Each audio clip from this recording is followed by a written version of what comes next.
நாங்கள் ரெகுலராகவே மார்னிங் டைமில் வாக்கிங் போகிற ரோடு பார்த்தீங்கன்னா சேலம் டு கோவை ஹைவே தாங்க. 4 வழிச்சாலை பக்கத்துலேயே பார்த்தீங்கன்னா சைடு ரோடு வந்து புதுசாக தான் அந்த ரோடு போட்டிருந்தாங்க சமீபத்தில் தான்.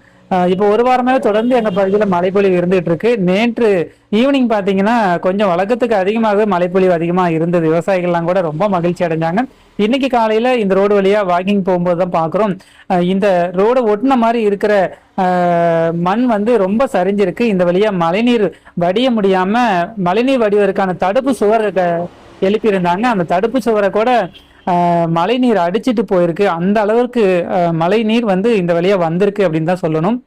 மண் சரிவு ஏற்படாம இருபுறமும் மழைநீர் வடிவதற்கான அந்த தடுப்பு சுவர் அமைச்சிருந்தாங்க. ஒரு புறம் நல்லா இருக்கு, இன்னொரு புறம் பார்த்தீங்கன்னா முற்றிலும் அந்த சுவர் வந்து மழைநீர்ல அடித்து செல்லப்பட்டிருக்கிறது. இந்த வழியா டிராவல் பண்றவங்க இந்த டேமேஜான ரோடு ஓரமா வந்தாங்கன்னா விபத்து ஏற்பட்டுரும். அப்படிங்கிறதுனால ரோடு ஓரத்தில் இருக்கிற அந்த சிறு சிறு கற்கள்லாம் எடுத்து அந்த டேமேஜான ரோடு ஓரமா வந்து நாங்கள் காலையில வச்சுட்டு வந்தோம். இந்த வழியா டிராவல் பண்றவங்க விபத்துல சிக்காம இருக்கிறதுக்கு தான் எங்களுடைய இந்த சின்ன உதவி. நன்றிங்க.